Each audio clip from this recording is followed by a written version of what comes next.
안녕하세요. 세금 읽어주는 여자 자담세무역의 송애경 세무사입니다. 오늘은 회수기일이 2년 이상 지난 외상매출금을 대손금으로 계산한 경우 이때 당해 외상매출금의 대손세액 공제 시기에 대해서 같이 알아보도록 하겠습니다. 자, 준비되셨나요? 시작하겠습니다. 첫 번째 사실관계를 같이 들여다보시면요. 중소기업인 신청 범위는 보유 중이었던 회수기일이 2년 이상 경과한 외상매출금에 대해서 2021년 상반기에 장부상 대손금으로 계산하였고 2021년 1기 부가가치세 확정 신고 시 대손세액 공제를 신청할 예정이라고 합니다. 여기서 질의 내용은요. 회수기일이 2년 이상 지난 중소기업 외상매출금을 장부상 대손금으로 계산한 경우에 이때 당해 외상매출금에 대한 부가가치세 대손세액 공제 시기는 언제인지에 대해서 물어봤습니다. 당해 질의법인의 질의 내용에 대한 결론에 도달하기 이전에 우리가 먼저 관계법령 등을 한번 검토해 보시면요.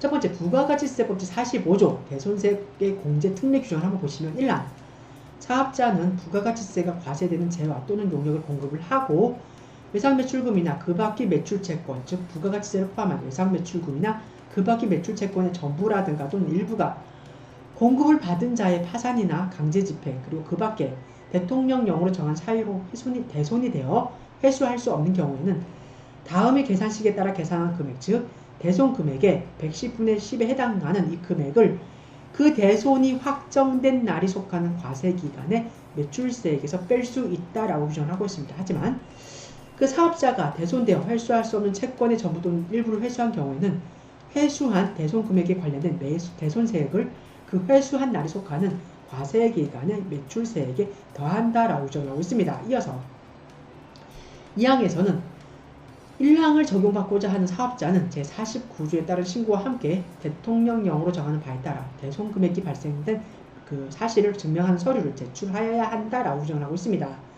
이어서 부가가치세법 시행령 제87조 대손세액 공제의 범위에 대해서 보시면요. 1항 법 제45조 제1항 본문에서 파산, 강제집행이나 그 밖의 대통령령으로 정한 사유란 다음과 거의 어느 하나에 해당하는 경우를 말한다라고 하면서 1로 소득세법 시행령 제55조의 제2항 및 법인세법 시행령 제19조의 2, 제1항에 따라 대손금으로 인정되는 금액에 대해서는 우리가 시행령에서 대통령령으로 정한 사유라고 해서 대손사유 공제 사유, 대손세액 공제 사유에 해당한다라고 하고 있습니다. 2항 법 제45조에 따른 대손세액 공제의 범위는 사업자가 부가가치세가 과세된 재화 또는 용역 공급한 후에 그 공급일로부터 10년이 지난 날이 속하는 과세기간에 대한 확정신고 기한까지 제1항의 사유로 확정되는 대손세액으로 한다라고 규정을 하고 있습니다.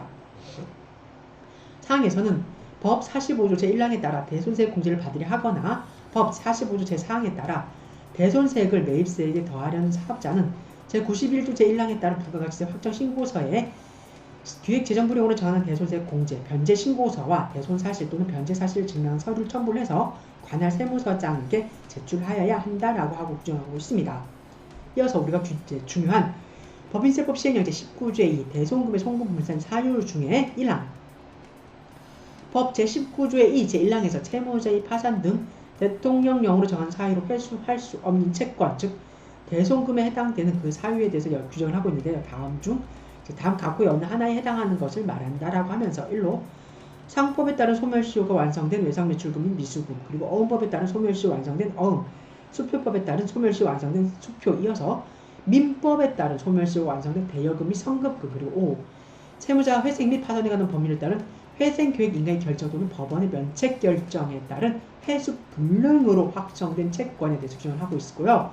8호에서는 채무자의 파산, 강제집행 형해집행, 사업의 폐지, 그리고 사망, 실종 또는 행불로 회수할 수 없는 채권 9호에서는 많이 우리가 아는 규정이죠. 부도 발생일로부터 6개월이 이상 지난 수표라든가 어음상의 채권 외상매출금인데 이때 외상매출금은 중소기업 외상매출금으로서 부도 발생일 이전에 발생한 것에 한정한다라고 규정을 하고 있습니다.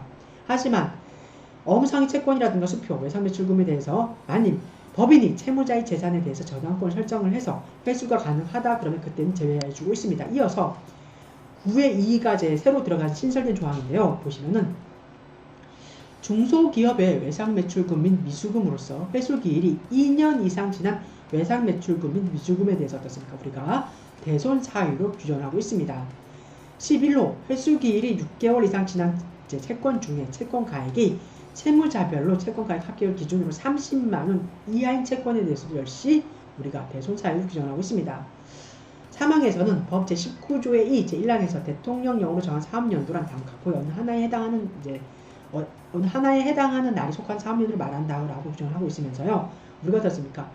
19조의 2 제1항 19조의 2 제1항에서 우리가 이제 얘기를 하고 있잖아요. 이렇게 상법상 소멸시효, 어음법상, 수표법상 등등 이런 규정인 경우에는 자 보시면은 제1항 제1호부터 제5호까지 제5회 2, 제6호에 해당하는 경우에 해당 사유가 발생한 날 그 이외의 것은 어떻습니까? 우리가 해당 사유가 발생하여 손비로 계상한 날이 속하는 그 사업연도에 어떻습니까? 우리가 대손금으로 처리를 할 수 있다는 규정입니다. 한번 보실까요? 자, 법인세법 시행령 제19조에 의해서 1항 1호, 2호, 3호, 4호, 5, 5회 2, 그리고 6호까지였나요? 6호까지는 어떻습니까? 우리가 일단 조문상 나온 건 여기까지죠. 회생에 대해서 요 규정까지는 우리가 이렇게 요 사유인 경우는 이제 해당 사유가 발생한 날에 어떻습니까? 우리가 대손금으로 처리를 하면 되는데 그 이외의 사유 우리가 중요한 건 어떻습니까? 9회이잖아요. 8로부터 이제 쭉 나온 7, 8, 9, 9회 1, 11, 10, 11 뭐 이렇게 있겠죠. 그럼 9회인 경우는 어떻습니까? 중소기업의 외상매출금 및 미술금으로서 회수기일이 2년 이상 지난 외상매출금이라든가 미술금에 대해서는 어떻습니까? 규정에 의해서 해당 사유가 발생하여 손비로 계상한 날, 즉 장부상 손비로 계상한 날에 대손금으로 인정을 할 수 있다는 규정입니다.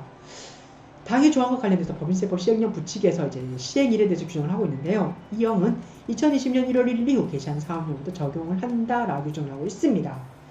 이상의 관계 법령 등을 근거로 우리가 결론을 한번 도달해 보면요. 결론은 중소기업이 재화라든가 용역을 공급을 하고 불가피하게 회수하지 못한 외상매출금 등의 회수기일이 2020년 1월 1일 이후에 2년을 경과하는 경우에는 부가가치세법 제45조 그리고 시행령 부가가치세법 시행령에서 87조에 따라 그 확정된 날이 속하는 과세기간에 대손세액을 공제받을 수 있다는 것입니다. 즉 중소기업의 외상매출금 등에 대해서 대손금 계상 여부와는 무관하게 만약 그 회수기일이 2020년 1월 1일 이후에 2년을 경과했다 그러면 그 확정된 날이 속하는 과세기간에 부가가치세, 대손세액 공제를 받을 수 있는 겁니다. 한 번 더 볼까요? 사례의 그 질의를 한번 보시면은 당해 신청법인 중소기업이었잖아요. 그리고 이 중소기업의 외상매출금인데 회수기일이 2년 이상 지났습니다.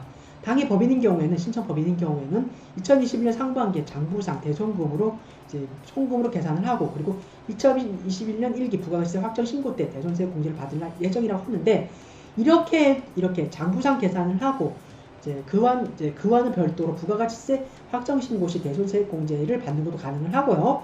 혹여 장부상 대손금으로 계산을 하지 않았다 그러더라도 2020년 1월 1일 이후 당해 회수기일이 2년 이상 경과한 법상 우리가 법인세법 어디서 시행령 제19조의 2였나요? 19조의 2, 9의 2에 해당하는 중소기업의 외상매출금 및 미술금으로서 회수기일이 2년 이상 경과한 외상매출금 세건이라 그러면 이때는 장부상 송금으로 계산하지 않더라도 개인인 사업자인 경우에는 장부상 필요경비로 계산을 하지 않았더라도 우리가 부가가치세 확정신고 때 대손세 공제가 가능하다는 결론에 도달한 것입니다. 사람이 살다 보면은 우리가 어떻습니까? 우리 일생일대기가 그 탄탄대로만은 아니지 않습니까? 사업을 운영하시는 분들도 뜻하지 않은 변수에 의해서 사업이 많이 힘들어할 때도 있고 그러다 보면 사람이 어떻습니까? 극단적인 선택을 해서 목숨을 잃는 경우도 있는데요. 저희 업체 중에 굉장히 영세한 업체였는데 그 업체인 경우에도 상대방 업체가 매출을 했습니다. 근데 그 상대방 업체가 부도가 발생을 하면서 그 대표분이 본의 아니게 생을 마감을 하셨고요. 그럼으로 인해서 저희 업체에서는 그 외상매출금에 대해서 회수를 할 수 없는 그런 불가피한 사유가 발생을 했던 사례가 있습니다. 이 경우에도 2020년부터 시작을 해서 저희 그 업체에서 계속 이 대손세 공제 여부에 대해서 그 문의를 해오면서 공제 가능하냐 검토해달라 이런 그런 사례가 문의를 해오셔가지고 저희도 올해 초인가요? 올해 초에 이렇게 해서 대손세 공제를 받아서 지금 아마 세무서에서 그 대손세 공제와 관련돼서 그 금액이 그 사업자 대표자 쪽 우리 사장님 그 통장으로 입금된 사실이 있는데요. 이 사실을 보면서 참 우리가 앞날을 전망을 하면서 예견을 하면서 합리적으로 판단하고 항상 이제 무리수 없게 안전하게 가면 참 좋겠지만 우리 사는 인생이 그렇진 않지 않습니까? 뜻하지 않은 변수가 이렇게 발생을 할 수도 있고 이런 변수로 인해서 상대방 업체뿐만이 아니고 이제 그 상대방 업체에 납품을 했던 이제 본인의 그 우리 당사자인 그 업체도 굉장히 힘든 사례가 많은데요. 오늘은 그 사례와 결부해서 회수 기일이 2년 이상 지난 외상 매출금을 대손금으로 계산한 경우 당해 부가가치세법상 그 외상 매출금에 대한 대손세 공제는 어느 시기에 가능한지 여부에 대해서 사실관계를 결부해서 여러분과 함께 살펴봤습니다. 이상의 내용이 여러분에게 많은 도움이 되었으면 좋겠습니다. 감사합니다.